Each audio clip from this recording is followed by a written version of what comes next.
이 세상 일은요, 누구나 할 수 있지만 하나님의 나라의 일만큼은 누구나 할 수가 없습니다. 하나님 나라의 일은요, 하나님께서 예수 그리스도를 통해서 주시는 은혜 받은 사람만이 할 수 있는 일들이 되겠습니다. 은혜가 임하게 되면 자연적으로 하나님의 나라를 바라보고자 하는 마음이 생기게 되고요, 하나님의 나라를 위해서 일하고 싶은 마음이 자연적으로 생기게 되는 것이죠. 근데 이때 우리가 주의해야 될 점들이 있는데요, 그것이 뭐냐 하면 하나님께서 막 은혜를 우리에게 주실 때에도 감정을 먼저 앞세우지 않는 것입니다. 말씀을 먼저 기억하는 건데요, 왜냐하면 나의 감정은 하나님께서 은혜를 주시면 하나님을 향해서 마음이 막 열려있고 하나님께 무엇이든지 헌신하고자 하는 마음이 막 물밀듯이 밀려 들어오기 때문에. 그런데요, 근데 그럴 때에도 정말 이것이 하나님의 말씀이 맞는가, 우리가 그것들을 먼저 곰곰이 생각을 해봐야 될 필요가 있습니다. 그렇기 때문에 하나님의 은혜가 우리에게 임할 때 가장 먼저 해야 되는 일들은 어떠한 봉사라든가 어떠한 행위가 아니라 하나님의 말씀을 먼저 배우는 것이다라고 말할 수 있겠습니다. 그래야 우리가 하나님의 뜻대로 그 말씀에 부합하여서 하나님의 나라의 일들을 할 수 있기 때문에 그렇습니다. 그래서 하나님의 나라는 또 예수 그리스도의 말씀의 그 기초 위에 세워져 나가는 나라가 되겠고요, 그뿐만 아니라 이 예수 그리스도의 복음으로 확장이 되어지는 나라이기 때문에 그렇습니다. 그렇기 때문에 우리는 먼저 말씀에 집중을 해야 되는 것이죠. 제자들이 부활하신 예수님과 40일 동안 함께 그렇게 생활을 할 때에도 그 제자들이 또 예수님이 제자들에게 집중하게 했던 것은 하나님 나라에 대한 말씀이었잖아요. 예수님께서는 40일 동안 집중적으로 하나님의 나라에 대해서 제자들에게 가르치셨습니다. 예수님께서 승천하신 이후에 제자들이 오순절 성령 강림의 은혜를 받기 전까지도 마찬가지였어요. 오늘 본문을 보면 그 사실들을 잘 알 수가 있는데요, 오늘 본문의 말씀은 예수님이 하늘로 승천하신 이후에 제자들이 오순절 성령 강림의 은혜를 받기 전까지 약 한 며칠 동안에 일어난 그런 일들이 되겠습니다. 제자들은 이 며칠 동안 말씀을 기억하면서 앞으로 자신들이 감당을 해 나가야 될 그런 사역들을 준비하는 그런 기간으로 삼았어요. 이들이 예수님의 승천 이후에 오순절 성령 강림까지 며칠 동안 그 말씀을 기억하면서 했던 일들은 두 가지인데요, 그 두 가지가 무엇이냐 하면, 한 가지는 그 말씀을 부여잡고 기도하는 일이었습니다. 또 다른 한 가지는 말씀을 기억하면서 가룟 유다를 대신해서 사도를 뽑는 일들이었어요. 오늘 본문에서 그 제자들은 이 두 가지 일들을 하는 것들을 볼 수가 있습니다. 제자들은 예수님께서 승천하실 때 나타났던 그런 천사의 말을 듣고 이제 예수님께서 승천하셨던 그 하늘을 바라보다가 이제 그 장소를 떠나게 되는데요, 제자들이 예수님께서 승천하셨던 그 감난산 기슭에 있던 베다니를 떠나서 어디로 돌아갔는지 12절 한번 보시기 바라겠습니다. 예수님께서 부활하셨던 장소는 감난산 기슭에 있던 그런 베다니라는 동네였는데요, 근데 그들이 이제 그곳에서 어느 곳으로 돌아가게 되는데, 어느 곳으로 돌아가게 됩니까? 12절을 말씀을 보게 되면 예루살렘으로 돌아온 것을 알 수가 있어요. 그들이 또 예루살렘으로 돌아온 이후에 한 곳에 모이게 되는데요, 그들이 어느 곳으로 모이는가 13절도 보시기 바라겠습니다. 그 사람들이 다 어디로 모였습니까? 다락방으로 모이는 것을 볼 수가 있어요. 예수님의 제자들과 예수님을 따랐던 그 여자들은 갈릴리 출신들이 굉장히 많았습니다. 예루살렘과 갈릴리는 굉장히 먼 그런 지역이었어요. 예루살렘은 예수님을 따랐던 사람들의 주된 거처가 아니었기 때문에 그들은 예루살렘에 오면 그들이 거주할 수 있는 그런 장소, 그런 공간이 필요했습니다. 성경에는 이 다락방의 주인이 누구인지 명확하게 언급을 하고 있지는 않지만 많은 학자들은 이 다락방의 주인을 마가복음의 저자인 마가로 그렇게 보고 있습니다. 제자들이 오늘 본문에서 모인 이 큰 다락방은 예수님이 잡히시기 전날 밤에 제자들과 마지막 만찬을 가졌던 장소와 그러면 동일한 장소가 되겠습니다. 당시 이 다락방의 개념은요, 위층에 있던 아주 큰 방으로서 손님을 위해서 평상시에 미리 예비해 두었던 그런 방이 되겠습니다. 이 다락방에 지금 누가 모여 있어요? 이 장차 교회를 세워갈 사람들이 이 다락방에 모였습니다. 이 방에 모인 사람들은요, 가룟 유다를 제외한 예수님의 11명의 제자와 또 예수님의 빈 무덤을 발견했던 여자들과 예수님의 어머니 마리아와 아우들이 더불어 모였습니다. 근데 이 모인 사람들의 그런 특징 가운데 우리가 좀 주의 깊게 살펴봐야 될 내용은 뭐냐 하면 예수님의 아우들도 모였다는 거예요. 예수님의 형제들도 모였다는 것입니다. 예수님은 야고보와 요셉과 시몬, 유다를 비롯하여서 여러 명의 그런 여동생들을 두고 있었는데요. 다락방에 모인 예수님의 아우들은 예수님 생전에 예수님을 믿지 않았던 사람들이었잖아요. 예수님을 믿지 않았습니다.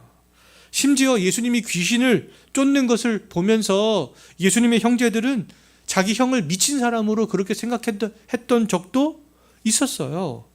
그럼에도 그 예수님의 동생들이 지금 다락방에 모였다라는 것은 무엇을 의미하겠습니까? 예수님을 하나님의 아들로 믿는 믿음이 생기게 되었던 것들을 우리는 다락방에 모였다라는 것을 통하여서 우리는 알 수가 있습니다. 그들은 십자가에서 모욕을 받으며 고통 중에 죽었던 예수님을 목격했는데요, 그때에는 예수님을 하나님의 아들로 믿지 않았습니다. 그런데 그들은 다시 살아나신 예수님 목격했잖아요. 부활하신 예수님 목격했어. 우리 형이 분명히 죽었는데 다시 살아나신 그 자기 형을 목격을 했죠. 예수님이 부활 사건으로 말미암아 예수님을 하나님의 아들로 그 동생들은 믿게 되었던 거죠. 예수님의 동생들도, 이 사도 바울도 십자가 사건 속에서는 예수님을 믿지 않았지만 이 부활 사건을 통해서는 예수님을 믿게 되었던 것이죠. 그럼에도 우리들은 이 십자가 사건과 이 부활 사건을 따로 떼어놓고 생각해서는 안 됩니다. 십자가 사건보다 이 부활 사건이 더 중요하다라고 말해서는 안 되는 것이죠. 십자가와 부활은 우리의 구원을 이루어 가기 위해서 연속성상에 있는 것이다 라고 우리는 생각을 할 수 있어야 되는 것이죠. 예수님의 부활을 목격한 모든 사람들은 이제 어떤 경험을 하게 되냐 하면 십자가를 바라보게 되는 그런 경험을 하게 되는 것이죠. 예수님께서 왜 십자가에 달리셨는가? 그것들을 생각하게 됩니다. 그 십자가는 어떤 의미가 있는가? 그것들을 생각하게 되는 것이죠. 부활을 통해서 예수님을 믿게 됐다 할지라도 부활의 은혜를 경험한 사람들은 다시 무엇을 바라보게 된다는 거예요? 십자가를 바라보게 된다는 겁니다. 또 십자가의 은혜를 받은 사람들은 또 무엇을 바라보게 돼요?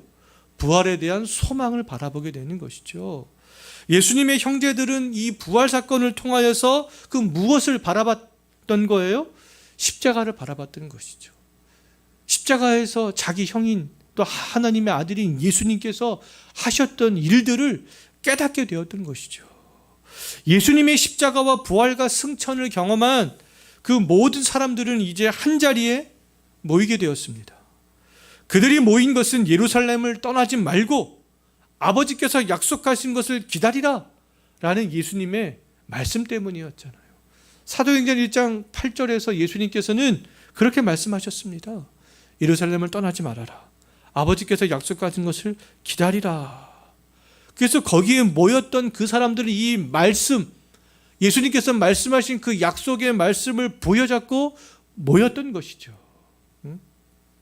근데 아버지께서 약속하신 성령에 대한 기대감으로 그들은 한 장소에 모였지만 아직까지 예수님께서 약속하신 성령을 통해서 또 자기들을 통하여서 새롭게 교회 공동체가 세워지게 될 것이라는 것은 아직 깨닫지 못하고 있었습니다. 그냥 그들은 예수님께서 예루살렘 떠나지 말고 아버지께서 약속 성령을 기다리라. 그러니까 그냥 그 말씀만을 붙잡고 지금 기도하기 위해서 모였던 것이죠. 장차 자기들을 통하여서 교회가 세워지고 복음이 확장되어지고 그런 것들은 아직 생각하지 못했었습니다. 그럼에도 하나님께서는 이 다락방에 모인 사람들을 통하여서 하나님의 놀라운 계획들을 이루어갈 그런 계획을 이미 세우고 계셨어요. 그들을 통하여서 교회를 세워나갈 계획들을 가지고 계셨습니다.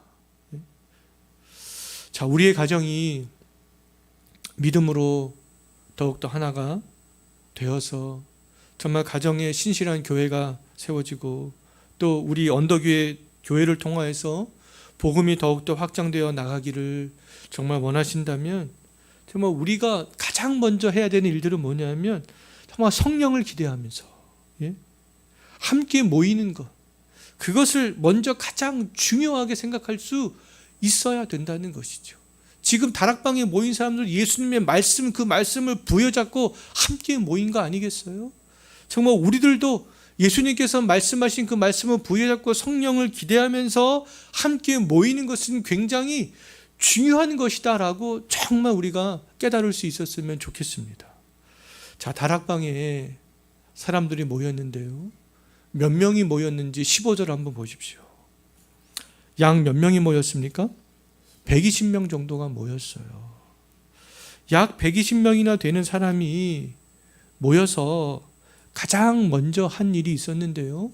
그 일들이 무엇이었는지 14절 한번 보십시오. 모인 사람들이 무엇을 했습니까? 예수님께서 약속하신 성령 받기를 사모하면서 기도했습니다. 그 말씀을 부여잡고 지금 기도했죠. 이들은 오순절에 예수님이 약속하신 성령 받기 전까지 며칠 동안 날마다 모여서 함께 기도했던 거죠. 다락방에 모인 사람들은 예수님이 기도하시는 모습을 예수님 생전에 이미 본 적이 있어요. 예수님께로부터 기도가 무엇인지 가르침을 받았던 적도 있습니다. 대표적으로 주기도문이 되겠습니다. 너희는 이렇게 기도하라. 하지만 이 다락방에 모인 사람들은 예수님 생전에 기도하는 모습을 볼 수가 없었습니다. 우리가 사복음서를 보면 잘 알 수 있어요. 예수님께서는 십자가 전날 밤에도 베드로와 요한과 야고보에게 시험을 들지 않도록 기도하라 라고 하셨지만 그들은 쏟아지는 잠 때문에 기도하지 못했었습니다. 사복음서에서 제자들을 비롯해서 다락방에 모인 사람들이 기도하는 모습을 볼 수가 없어요. 근데 오늘 본문에서 정말 제자들을 비롯한 사람들이 기도하는 모습을 처음으로 볼 수가 있습니다. 제자들을 비롯해서 다락방에 모인 사람들은 이적이 행해지던 그 자리에 있었던 사람들이에요. 말씀이 선포되어지던 그 자리에도 있었던 사람들이었습니다. 하지만 예수님 생전에는 기도하는 자리에는 그들이 없었던 그런 사람들이었습니다. 이러한 사람들이 기도의 자리에 있는 것은 우리가 무엇을 알 수 있겠습니까? 그들의 신앙이 한 단계 성장했다라는 것들을 알 수가 있는 것이죠. 기도하지 않던 사람들이 기도의 자리에 없던 사람들이 기도의 자리에 있다. 이것은 무엇을 의미하겠어요?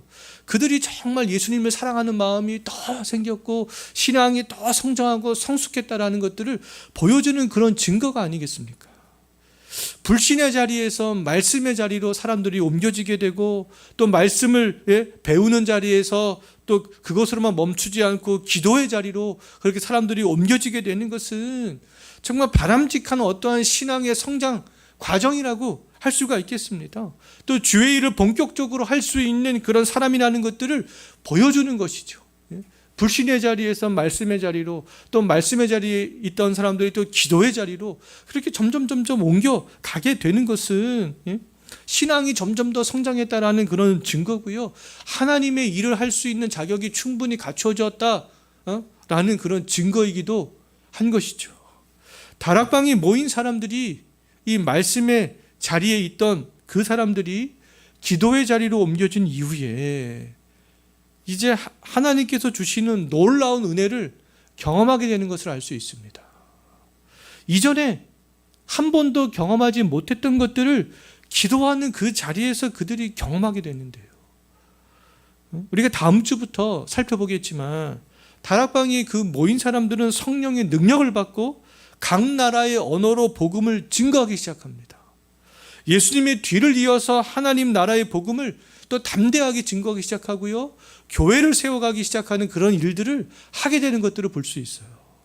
오늘 본문에서 다락방에 모인 사람들이 어떤 모습으로 기도했는지 또 우리는 생각을 해볼 필요가 있습니다. 그들이 기도했는데 과연 어떤 모습으로 기도했을까? 14절 한번 보십시오. 그들이 어떤 모습으로 기도했습니까? 다락방에 모인 사람들은 마음을 같이 했다. 또 어떻게 했습니까? 오로지 기도에 힘썼죠.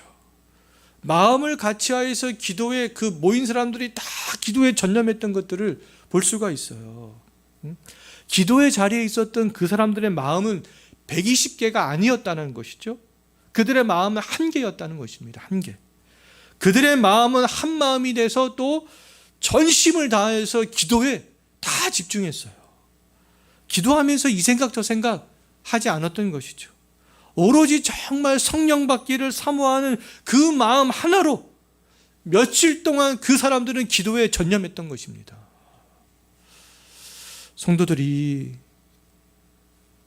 공통된 기도의 그런 제목을 가지고 한 마음으로 기도에 전력하는 것은 중요하겠습니까? 중요하지 않겠습니까? 굉장히 중요한 일이죠. 그래야 하나님의 풍성한 은혜를 받을 수 있고 그 공동체를 통하여서 하나님의 놀라운 계획들을 하나님께서는 이루어 가신다라는 것입니다. 교회사적으로 볼 때도 많은 성도들이 함께 모여서 예배하고 말씀 사경회를 하고 기도할 때 그 부흥이 임했던 것들을 우리는 잘 볼 수가 있어요. 그렇다면 우리가 함께 모든 성도들이 하나의 기도의 제목을 가지고, 공통된 기도의 제목을 가지고 한 마음으로 모여서 기도하는 것들은 굉장히 중요한 일이다라고 말할 수 있겠습니다. 평상시에 우리는 골방에서 개인 기도를 하지만 또 우리가 함께 모여서 기도해야 되는 그런 시간들이 있으면 함께 모여서 우리가 기도하는데 전력을 다해야 된다는 것이죠. 같은 기도의 제목을 가지고 한 마음으로 기도에 집중하는 것은요, 하나님께서 약속하신 은혜를 받기에 가장 적합한 그런 방편이 되겠습니다. 하나님의 큰 은혜를 정말 사모한다면, 하나님께서 주시는 기도 응답을 기대한다면, 가정에서는 가정의 구성원들이 함께 모여서 한 마음으로 기도하고, 또 교회에서는 모든 성도들이 함께 모여서 우리가 열심을 다해서 전심으로 기도하는 것은 굉장히 중요하다라고 말할 수 있겠습니다. 지금은 코로나로 인하여서 우리가 주일 오후에 말씀과 기도로 함께 모이지 못하고 있지만 그 모임을 사모하는 그런 마음만큼은 식어져서는 안 된다라는 것이죠.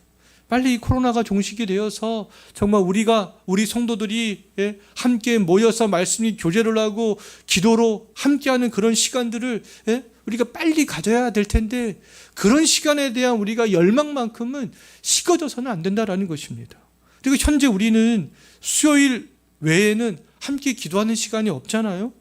이 수요일 날 짧은 기도 시간이라도 같은 기도의 제목을 가지고 한 마음으로 기도에 집중하고자 하는 것은 제가 볼 때 굉장히 중요하다라고 말할 수 있겠습니다.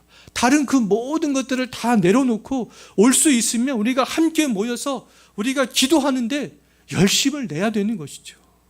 함께 기도할 기도 제목을 나누고 한 마음으로 기도하는 시간을 온 성도들이 가져야 될 필요가 있습니다. 함께 기도 제목을 나눌 것이 있으면 저한테 개인적으로 문자를 보내도 되고요. 또 찾아와서 기도의 제목을 나눠도 되고요. 그래서 우리가 함께 기도하는 시간을 갖는 것, 한 가지 기도 제목을 가지고 기도하는 것은 굉장히 중요한 일인 것이죠. 모든 성도가 한 마음으로 기도할 때 오순절 성령의 은혜를 경험했잖아요. 다락방에 모인 모든 사람들이 다 경험했습니다.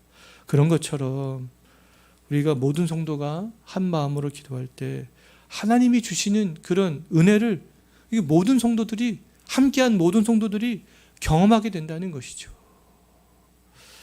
승천하시는 예수님께서 제자들에게 성령을 약속하셨지만 만약 제자들이 예수님께서 말씀하신 그 말씀을 무시하고 예수님께서 이렇게 말씀하셨지? 라고 그냥 넘어가고 함께 모여서 기도하지 않았다면 그들이 어떻게 되었겠어요?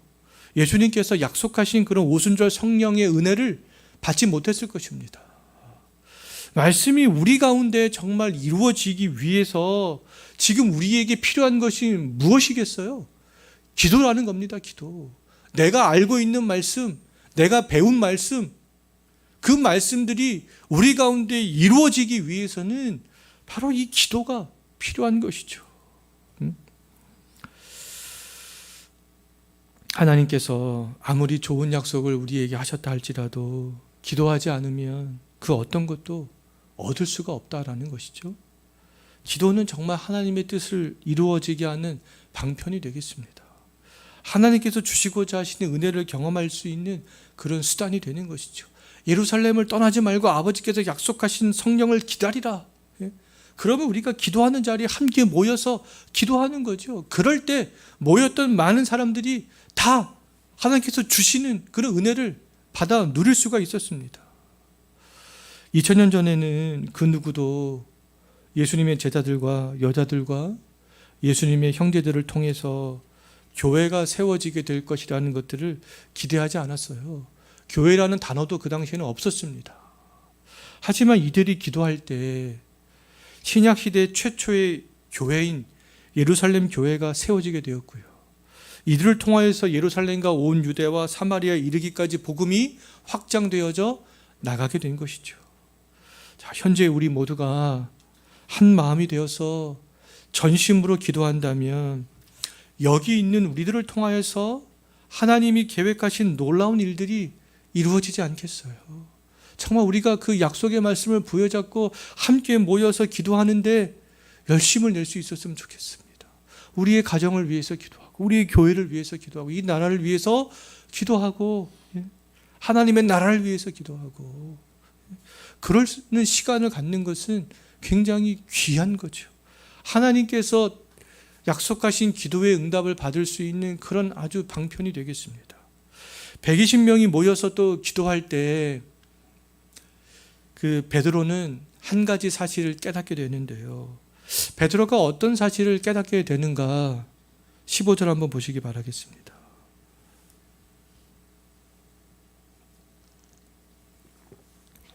베드로가 기도하면서 깨닫게 된 것은요, 가룟 유다로 인해서 사도 중에 한 명이 빠지게 되었잖아요. 그래서 그 사도 중에 한 명을 보충해야 되는데 그것을 기도하는 중에 깨닫게 되었던 것이죠. 한 명을 보충하지 않는다고 해서 다락방에 모인 그 120명은 별 어려움을 느끼지 못할 수도 있습니다. 우리 120명 정도면 충분하지 않을까? 이렇게 얼마든지 생각할 수도 있잖아요. 하지만 베드로는 그렇게 생각하지 않았습니다. 근데 모여있던 이 120명도요, 베드로의 말을 듣고 다 베드로가 말한 것에 다 동의하는 것들을 볼 수 있어요. 다락방에 모여있던 그 모든 사람들은 가룟 유다를 대신해서 사도 한 명을 충원해야 되는구나, 보충해야 되는구나, 그것에 다 동의를 했던 것이죠. 하나님께서 기도하던 베드로에게 정말 지혜를 주신 거 아니겠어요? 하나님의 뜻이 무엇인지를 베드로에게 기도할 때에 드러내 보이셨던 것이죠. 하나님께서는 오순절 성령 강림 전에 11사도가 다시 12사도로 회복되기를 원하셨던 겁니다. 12이라는 숫자는 왜냐하면 하나님 나라의 관점에서 굉장히 중요하기 때문에 그렇습니다. 12이라는 숫자를 꼭 채워야 되나? 그냥 120명으로 이렇게 하면은 안 되는 건가? 근데 하나님께서는 이 12이라는 그 숫자를 채우기를 원하셨다라는 거예요. 아브라함과 이삭과 야곱과 같은 그런 족장 중심의 사회가 출애굽 이후에는 야곱의 12아들인 그 12지파 중심으로 변했잖아요. 그 12지파가 이스라엘이라는 나라를 세우게 되었잖아요. 하나님께서는 구약시대에는 이 12지파를 통하여서 죄인들을 구원하시고 하나님의 나라를 확장해 나가셨습니다. 근데 이 신약시대에는 이제는 이 12사도가 선포한 말씀을 토대로 교회가 세워지게 하셨고 하나님의 나라를 확장시키기를 원하셨고 구원 얻는 사람들이 생기기를 하나님께서는 원하셨던 것이죠. 이 12사도가 세우는 그 교회를 통하여서 하나님의 나라가 확장되기를 하나님께서 원하셨던 것입니다. 요한계시록을 보게 되면 이 12지파와 12사도의 중요성에 대해서 우리 좀 더 자세하게 알 수가 있어요. 요한계시록 4장을 보게 되면 24장로에 대해서 언급이 되어지고 있습니다. 그 24장로는 뭐냐 하면 신구약 시대에 구원받은 성도들로서 구약 시대의 12지파와 이스라엘 나라 민족에 속해 있던 그 12지파와 신약 시대의 12사도, 또 교회를 대표하는 그 12사도를 상징하는 수가 24장로가 되겠습니다. 예수님 재림 후에 완성될 그 새 예루살렘에 대해서 요한계시록 21장에서 말씀을 하고 있는데요. 그 예수님의 재림 후에 완성될 새 예루살렘의 12문 위에 12지파의 이름이 기록되어져 있다, 이렇게 말씀하고 있습니다. 또 새 예루살렘의 12기초석 위에 12사도의 이름이 기록되어져 있는 것들을 볼 수가 있습니다. 이처럼 이 12라는 숫자는요, 신약시대에 구원받은 그런 성도들과 관련이 있을 뿐만 아니라, 신구약 시대에 구원받은 성도들과 관련이 있을 뿐만 아니라 새하늘과 새 땅에서 모든 성도들이 영원토록 살아가게 될 새 예루살렘 성과도 관련이 있는 그런 수라는 것이죠. 그렇기 때문에 구약시대에 구원받은 성도를 상징하는 12지파와 신약시대에 구원받은 성도를 상징하는 이 12사도, 이 12는 반드시 채워져야만 됐던 것입니다. 베드로는 기도하면서 이 12이라는 숫자의 중요성을 깨닫게 되었던 것이죠. 베드로가 하나님의 뜻을 깨닫지 못했다면 다락방에 모인 120명으로 사람들은 충분하다라고 생각하면서 그대로 그렇게 기도하고 나아갔을 것입니다. 하지만 베드로는 기도하면서 하나님의 뜻을 깨달았던 거죠. 하나님께서 한 명을 부족하게 본다라는 것들을 알았습니다. 아, 이게 한 명을 채워야 되는 것이구나. 그것들을 깨달았던 것이죠. 사도 한 명을 축원하는 것은 인간적으로 볼 때 중요하지 않게 보일 수 있습니다.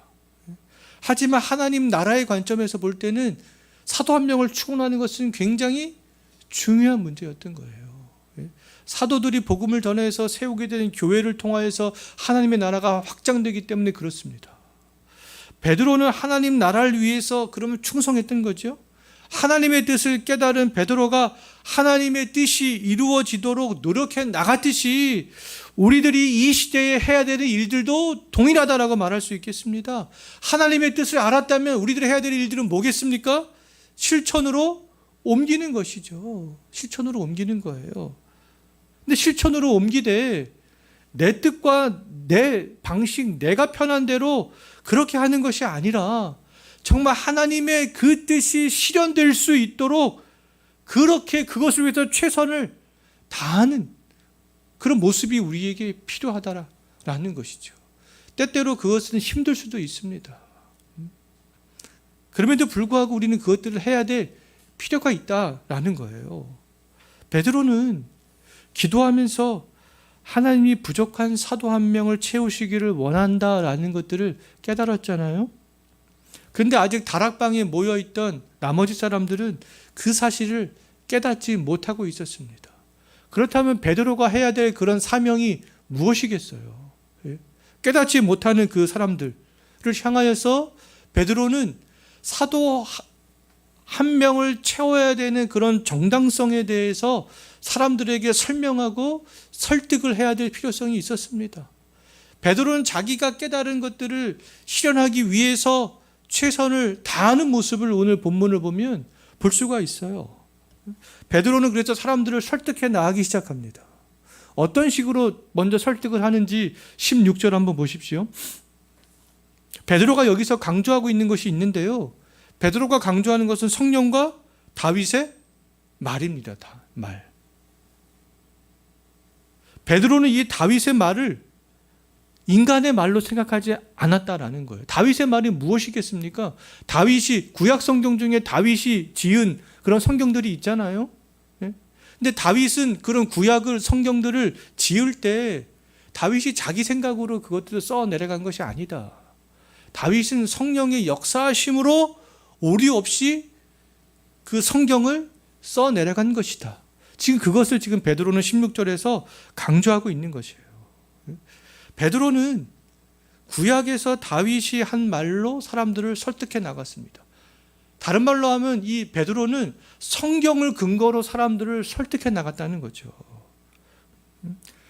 가룟 유다의 죽음은 다윗이 기록한 그런 성경에 이미 예고가 되어져 있다라는 거예요. 베드로가 언급한 구약은 다윗이 지은 그 시편 중에 있는데요. 시편 69편 25절과 시편 109편 8절이 되겠습니다.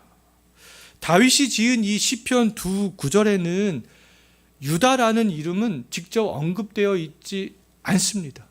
그럼에도 불구하고 이 두 구절을 지금 언급하고 있는 이유가 뭐냐 하면 유다가 처한 상황이 시편에서 다윗이 말하고 있는 그 상황과 동일하기 때문에 그렇습니다. 그러면 이 가룟 유다의 상황을 이미 다윗이 예고하고 있다라는 것이죠. 이 시편 두 구절에서 어떻게 말씀하고 있냐 하면 거처가 황폐하게 되었다. 유다가 지금 어떻게 되었습니까? 예수님을 그 죽음으로 몰아넣은 이후에 자살해서 죽잖아요. 그래서 자살해서 죽은 그 밭을 사람들이 피밭이라고 불렀습니다. 아겔다마. 유다의 거처가 지금 황폐케 되었던 것이죠. 또 시편에서 그 직분을 타인이 취하게 될 것이다. 유다가 사도로서의 직분을 가지고 있었지만 사도로서의 직분을 타인이 취하게 된다라는 것이죠. 베드로는 이 다윗의 말한 이 시편 두 구절 말씀을 통하여서 지금 유다를 가리키고 있는 말씀이구나. 그렇다면 이 유다를 대신해서 새로운 사도를 충원해야 되는구나. 그것들을 깨닫고 이 두 시편 말씀을 통하여서 사람들을 지금 설득해 나가고 있는 것입니다. 성경 말씀에는 이렇게 있는데 우리가 좀 이렇게 사도를 한 명을 충원해야 되지 않겠느냐. 성경 말씀으로 지금 이렇게 사람들을 설득해 나가고 있는 것들을 볼 수 있어요. 유다를 대신할 직분자를 세워야 될 것들을 이 말씀을 근거로 해서 베드로는 지금 강조하고 있는 거죠. 그런데 우리가 그 말씀으로 권면할 때 우리가 중요하게 생각해야 되는 것은 뭐냐 하면 내 생각을 내려놓는 거예요. 또 말씀으로 우리가 권면받을 때 또 내 생각을 내려놓고 말씀으로 권면하는 사람들의 말을 받아들이는 것이죠. 말씀으로 권면하고 말씀으로 권면한 말씀을 받아들이는 것은요, 서로가 말씀 안에 있을 때 가능합니다. 서로가 말씀 안에 있을 때. 말씀 밖에 있는 사람들은 말씀으로 권면할 수 있겠어요? 자기의 생각과 자기의 경험으로 권면할 수는 있어도 말씀으로는 권면할 수 없습니다. 말씀 밖에 있는 사람들은요. 그러면 그 사람들은 자기의 경험과 생각으로 자기가 처해 있는 그런 상황 가운데 유리하게 말할 수밖에 없는 것이죠. 근데 권면과 설득을 받는 사람들도 역시 마찬가지인데요. 말씀으로 권면을 받는 사람들도 말씀 안에 있어야 다른 사람이 나에게 말씀으로 권면할 때 그 말씀을 받아들일 수가 있는 것입니다. 그렇지 않으면 내 생각과 어떤 나의 경험과 내가 처한 상황 때문에 사람들이 아무리 말씀으로 권면해도 말씀을 거부하게 될 수밖에 없어요. 말씀을 반박하려고 하고 말씀을 받아들이지 않습니다. 하지만 말씀 안에 있는 사람들은 말씀으로 권면할 수 있고 말씀으로 권면한 사람들의 말을 받아들일 수 있게 되는 것이죠. 지금 다락방에 모여 있는 사람들은 그것이 잘 되었어요. 다 말씀 안에 있었기 때문에 그렇습니다. 여기 있는 우리 모두가 때로는 말씀으로 권면하는 위치에 있을 수도 있고요. 반대로 말씀으로 권면을 받는 위치에 있을 수도 있습니다. 저 역시 마찬가지예요. 저 역시 말씀으로 권면받는 위치에 있을 때가 종종 있어요. 집에서 보면 제 아내가 저에게 말씀으로 권면할 때가 종종 있는데요. 그럼 저도 말씀으로 권면받는 그런 위치에 있잖아요. 또 다른 성도들에게도 저는 말씀으로 또 다른 성도들이 권면할 때가 있습니다. 그럼 저는 말씀으로 권면받는 위치에 있게 되는 것이죠. 자, 말씀으로 권면하는 위치에 있든지 권면을 받는 위치에 있든지 중요한 것은 우리 모두가 말씀 안에 있는 거예요. 말씀 안에. 예. 말씀 안에 있기 위해서 우리가 평상시에 날마다 말씀 안에 거하는 연습을 하는 것은 굉장히 중요합니다. 말씀 안에 거하는 연습. 말씀을 묵상하고 말씀으로 생각하고 말씀으로 훈련하는 것 굉장히 중요해요. 예. 어떤 분들은 우리 교회를 바라볼 때 교회가 너무나 아무것도 하지 않고 있는 것 같은데, 그렇게 말하는 소리를 제가 예전부터 몇 번 들었습니다. 아니 왜 이 교회는 왜 아무것도 안 해? 예, 이렇게요. 그러면 그들이 생각 속에 아무것도 안 한다라는 그런 내면에는 어떤 생각이 있겠습니까? 교회에서 왜 어떤 행사나 프로그램 안 해? 이제 이런 생각들이 내면에는 깔려 있게 되는 건데요. 사실은 우리 교회가 아무것도 안 하는 게 아닙니다. 예. 지금 아주 많은 일들을 하고 있는 거예요. 말씀 묵상 해야 되지요. 말씀 묵상한 것도 홈페이지에다가 올려야 되지요. 성경 구속사적인 성경개관 들어야 되지요. 교리 배워야 되지요. 배웠던 그런 말씀들을 실천해야 되지요. 가정에서는 가정 예배 드려야 되지요. 예? 날마다 말씀으로 묵상해야 되지요. 그 묵상했던 말씀들을 가정에서 실천하고 사회에서 실천하고 직장에서 교회에서 실천해야 되지요. 얼마나 해야 될 일들이 많아요. 단지 그냥 집단적으로만 하지 않을 뿐이죠. 하고자 하면 우리 교회처럼 많은 일들을 해야 되는 그런 교회도 없습니다. 사실은요. 우리가 말씀 묵상의 훈련을 하는 것들을 게을리하면 안 되는 거예요. 어떤 목사님들은 저한테 그런 얘기를 하시는 분도 있어요. 이 서목사 맨날 월요일서부터 토요일까지 맨날 교회 밖에서 뭐해? 뭐 이렇게 할 일이 많아? 그렇게 말하는 내면에는 어떤 의미가 깔려 있겠습니까? 나는 그렇게 교회에 오래 있지 않아도 내가 말씀을 다 준비하고 설교할 수 있는데 당신은 왜 그렇게 교회에 오래 있어야만 되느냐? 근데 저는 사실 교회에 오래 있어야 제가 준비할 수 있는 것들을 다 준비할 수 있기 때문에 오래 있을 수밖에 없는 거죠. 자, 1년 365일 24시간 우리는 말씀에 묵상하는 훈련들을 해야 되는 겁니다. 정말 세상의 소리만 듣고 세상의 생각만 하게 되면은 안 되는 거잖아요. 우리의 자녀들, 청년들 말씀을 접하지 않으면 세상에서 들려오는 소리는 다 교회에 대한 불신에 대한 이야기, 하나님을 대적하는 이야기, 그런 이야기들만 들을 수밖에 없습니다. 그러니까 가정에서도 가정 예배를 드리면서 자꾸만 말씀을 강조하고 나 스스로도 말씀을 묵상하는 그런 훈련들을 날마다 해야 하는 거죠. 그렇게 될 때 우리 모두가 말씀 안에 거할 수 있게 되고요. 말씀으로 권면하고 말씀으로 권면할 때 받아들일 수 있는 그런 선순환적인 일들이 일어날 수 있게 되는 거 아니겠어요? 정말 바쁘고 힘들수록 말씀 안에 거해야 되는 거예요. 사도행전을 우리가 보면서 사도행전을 우리가 깊이 있게 날마다 묵상해 봤으면 좋겠습니다. 또 매주 수요일 구속사적인 성경개관을 우리가 함께 하면서 하나님께서 어떻게 자기 백성을 구원해 나가셨는지를 우리가 묵상해 봤으면 좋겠어요. 또 우리가 교리를 배우면서도 삼위의 하나님께서 우리의 구원을 어떻게 이루어 가셨는가, 그 은혜를 우리가 좀 알았으면 좋겠습니다. 날마다 말씀 안에 거할 때 말씀으로 권면하는 사람들이 우리들이 될 수 있고요. 말씀으로 권면하는 그 사람들의 말에 우리들이 설득당할 수 있게 되는 것이죠. 이러한 일들이 우리의 가정에서 교회에서 정말 잘 일어날 수 있었으면 좋겠어요. 가룟 유다를 대신할 사도를 뽑는 것에 대해서 다락방에 있던 모든 사람들이 베드로의 말을 듣고 다 동의했습니다. 그렇지. 그런 것 같네. 우리의 사도가 새로 뽑혀져야 되겠는데? 다 사람들이 동의했어요. 그런데 사람들 다 동의했지만 아직 해결해야 될 문제가 하나가 남아 있었습니다. 그 문제가 뭐였냐 하면 우리가 새로운 사도를 한 명 뽑는 거를 좋은데 그러면 어떤 사람을 뽑을 것인가?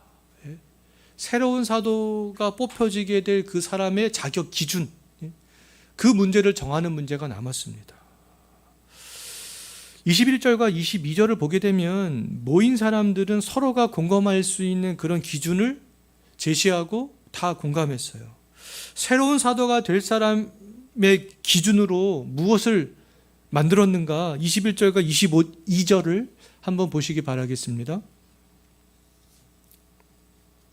그들이 세웠던 기준이 뭐였냐 하면 요한의 세례로부터, 곧 예수님께서 사역을 시작할 무렵부터라는 거 아니겠습니까? 요한이 세례로부터 예수님이 승천하시기는 날까지 11제자들과 계속적으로 예수님과 함께 했던 사람들, 우리가 그러한 사람들 중에 한 사람을 뽑자, 그런 기준을 딱 세웠던 것이죠. 그리고 또 예수님이 처음 사역을 할 때부터 다른 제자들과 마찬가지로 예수님과 함께 생활을 할 뿐만 아니라 부활과 승천을 목격한 사람을 뽑자. 예수님이 처음 사역할 때부터 함께 예수님과 생활했던 사람, 예수님의 부활과 승천을 목격한 사람, 우리가 그러한 사람들 중에 새로운 사도를 뽑자, 그런 기준을 정했던 거죠. 자, 다락방에 모인 120명 중에 이 조건에 부합한 사람들이 몇 명이었는지 23절 한번 보시기 바라겠습니다. 몇 명이었습니까? 2명이었잖아요. 2명. 이 조건에 부합한 사람은 120명 중에 2명이 있었습니다. 한 사람은 바사바 또는 유스도라고 불리우는 요셉이었고요. 다른 한 사람은 마띠아였잖아요. 오직 모인 사람들 중에 이 두 사람만 합당한 자격을 갖추고 있었고요. 모인 사람들이 다 그 요셉과 마띠아를 볼 때 저 두 사람은 자격이 더 충분해, 그것들을 다 인정했던 것이죠. 여자들이 십자가 현장을 지켰고 부활을 가장 먼저 경험했다고 해서 우리 여자들 중에 좀 뽑으면 안 되겠어? 그런 말 하지 않았다라는 거예요. 뭐 설령 그런 말을 했다 할지라도 이런 자격 조건이 딱 결정이 됐을 때는 모였던 사람들이 다 따랐던 것이죠. 큰 다락방을 내어줄 만큼 마가는 재력이 있었잖아요. 그래 우리가 우리에게 이런 다락방을 제공한 우리 마가를 좀 사도로 뽑으면 안 될까? 그런 생각하지 않았다라는 것이죠. 그럼 예수님의 여기 형제들이 있는데 예수님의 형제들 중에 한 명 뽑으면 좋겠는데, 그런 생각을 하지 않았다라는 겁니다. 다락방에 모인 사람들은요, 객관적으로 그 모든 사람들이 동의할 수 있는 그 기준을 세웠던 것이죠. 그들이 그러면 이와 같은 기준을 세운 이유가 뭐겠습니까? 그들이 이와 같은 기준을 세웠던 그런 이유는 딱 한 가지밖에 없었어요. 딱 한 가지만 봤던 거예요. 딱 한 가지만 보고 그들은 이러한 기준을 세웠는데요. 그들이 봤던 그 한 가지가 무엇인가 22절 하반절 한번 보십시오. 그들이 이와 같은 기준을 세웠던 이유는 뭐였어요? 제자들과 더불어 예수님의 부활을 누가 가장 잘 증거할 수 있겠는가? 하나님 나라의 복음을 누가 가장 잘 증거할 수 있겠는가? 이것에 대한 고민을 하다 보니까 예수님 생전에 같이 예수님과 생활했던 사람이어야 되는구나. 예수님과 부활을 목격하고 승천을 목격했던 그 사람이 되어져야 되는구나. 그런 기준을 세우게 되었던 것이죠. 직분자를 성경의 기준에 맞게 잘 세우는 것은 너무나 중요한 거 아니겠습니까? 성경의 기준에 맞게 직분자를 세워야 교회가 견고해질 수 있기 때문에 그렇습니다. 또 복음이 확장될 수 있기 때문에 그래요. 사도행전 6장을 보면 이제 집사들을 세우는 것들을 볼 수 있는데요. 그 집사들을 세우는 그런 직분들, 기준들이 그들은 세웠어요. 예루살렘 교회는 사도들은 세웠습니다. 그 기준에 부합한 사람들을 집사들로 세웠던 거죠. 디모데 전후서에 보면 감독의 자격들이 있잖아요. 감독의 자격. 그 감독의 자격에 합당한 사람들을 감독으로 초대교회는 세웠던 거죠. 우리가 기준에 맞게 직분자들을 세워나가는 것은 너무나 중요한 일이라고 말할 수 있겠습니다. 성경에는 교회를 세워갈 수 있고 또 복음을 확장시켜 나갈 수 있는 사람들에 대한 기준이 명확하게 제시가 되어져 있음에도 불구하고 오늘날 많은 교회에서는요, 그 기준이 점점 모호해지고 있습니다. 그 기준에 따르지 않고 그냥 인간적인 기준으로 이런 사람이 되면 좋겠는데, 저런 사람이 되면 좋겠는데, 부활하신 현장에 정말 여자들이 있었으니까 여자들을 뽑으면 좋겠는데, 큰 다락방을 제공해준 마가, 재력 있는 마가를 뽑으면 좋겠는데, 예수님의 형제들 중에 뽑으면 좋겠는데, 오늘날에는 이러한 기준이 성경적인 기준이 아니라 인간적인 기준을 가지고 접근하는 그런 경향이 상당히 많아졌다라는 것이죠. 인구 감소로 인하여서 지금 신학교도 미달이 되어지고 있는 그런 상황입니다. 대학교 신학과도 미달이고요. 대학원 그 신학과도 점점 지금 미달이 되어지는 가운데 있어요. 많은 신학교가 다 미달이 되어지는 가운데 있습니다. 근데 미달이 되어지는 가운데, 근데 그 학교들은 또 그 신학생들을 뽑을 수밖에 없는데요. 학교 운영을 위해서 자격이 안 되는 사람들을 받아들여야 할 수밖에 없습니다. 그 사람들이라도 와야 등록금을 내고 학교 운영을 할 수 있기 때문에 그런 것이죠. 교회도 자격이 안 되지만 사회적, 경제적인 어떤 지위가 높다고 해서 직분자로 선출하는 경우들이 종종 있습니다. 사도들이 예수 그리스도의 복음을 가장 증거할 수 있는 사람을 사도의 후보로 뽑았듯이 오늘날에도 복음을 잘 증거하고 교회를 견고하게 세워갈 수 있는 사람들을 교회의 직분자로 뽑는 것은 너무나 중요하다라는 것이죠. 그래야 복음이 세상에 있는 것으로 희석되지 않고 복음이 확장되어져 나갈 수 있고요. 그래야 이 교회들이 견고하게 서 나갈 수 있게 되는 것이다라고 말할 수 있습니다.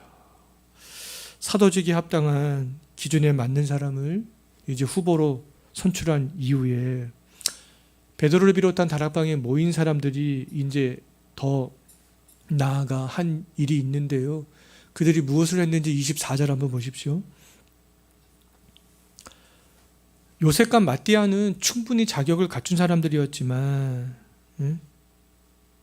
사람들은 주님께서 택한 사람이 뽑혀질 수 있도록 기도했습니다. 전심으로 이 두 사람 가운데 어느 누가 뽑혀도 지금 상관이 없잖아요. 충분히 다 자격을 갖추었기 때문에. 그럼에도 불구하고 하나님의 뜻에 더욱더 합당한 사람이 뽑혀질 수 있도록 그 두 명이 후보를 놓고 사람들은 또 모여서 기도하기 시작했습니다.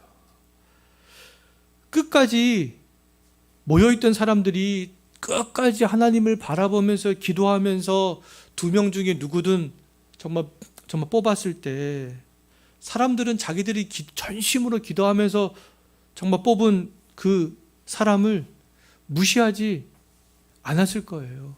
정말 우리가 전심으로 기도하고 귀하게 생각하고 뽑은 그 사도를 그 모든 사람들은 다 존경했을 것입니다. 사도로서의 권위를 다 인정해 주었을 거예요. 저 사람들 예수님을 따르지도 않았던 그런 사람들이 제자 중에 무리가 아니었는데 저 사람들이 사도로서 정말 적합한가 그런 생각하지 않았다는 거예요. 전심으로 기도하고 충분한 자격을 갖춘 사람들 중에 정말 뽑았기 때문에 그 사람들은 다 사도로서의 권위를 인정하고 존경했던 것이었죠. 다락방에 모인 120명은 기도로 하나님의 뜻을 찾는 동시에 하나님의 뜻을 판별해내기 위해서 이제 무엇까지 시행하냐면 제비뽑기를 시행하는 것들을 볼 수 있습니다. 제비뽑기를 통하여서 하나님이 원하시는 사도가 뽑히게 되기를 소망했던 것이죠. 당시 제비뽑기는요, 구약시대부터 이스라엘 백성들이 어떤 중요한 결정을 할 때 시행해왔던 그런 방법이 되겠습니다. 구약의 제비뽑기는 어떻게 했냐면 각각의 돌에 후보자의 이름을 적은 다음에 그릇에 넣었어요. 그래서 그릇을 흔들어서 먼저 나온 돌에 이름이 적힌 사람들을 후보자 중에 선택했습니다. 이 제비뽑기는 구약시대부터 종종 사용했던 그런 방법이었어요. 잠언 16장 33절에서도 제비는 사람이 뽑으나 모든 일을 작정하는 것은 여호와께 있다 그렇게 말씀하고 있잖아요. 이 말씀들을 믿었던 것이죠. 두 명의 후보는 다 후보가 될 자격이 충분했습니다. 그 충분한 자격을 갖춘 사람들이 이 말씀을 믿고 사람들은 끝까지 기도했던 거죠. 다락방에 모인 사람들은 사도로서의 자격을 충분히 갖춘 이후에 정말 하나님의 뜻이 무엇일까 또 묻고 또 물으면서 제비를 뽑았던 거예요. 오늘날에도 제비 뽑기를 종종 하는 경우가 있습니다.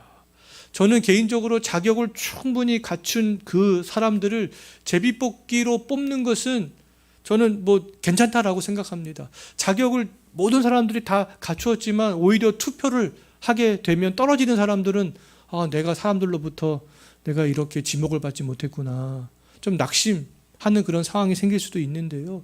잘 우리가 검증해서 누가 된다 할지라도 문제가 없는 사람들을 후보자로 올리고 그 후보자들 중에서 제비를 뽑아서 어떤 사람들을 선출하는 것들은 정말 좋은 방법이 아니겠는가, 저는 그렇게 생각이 되는데요.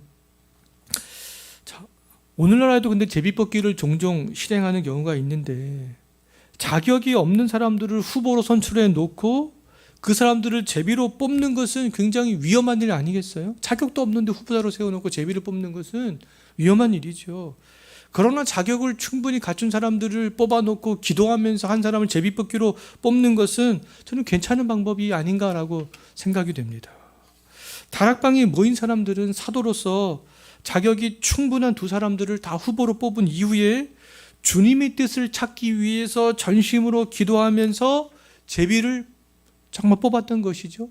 제비를 뽑아서 누가 사도로 뽑히게 되었습니까? 2명 중에 마띠아가 사도로 뽑히게 되었어요.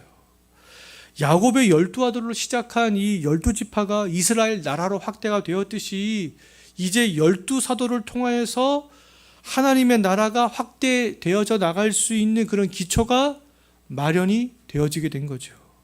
교회가 세워지고 이 교회를 통해서 하나님의 나라가 확장되어 갈 수 있는 실제적인 준비가 이제 다 끝났습니다. 인간으로서 해야 될 모든 준비는 다 끝났어요.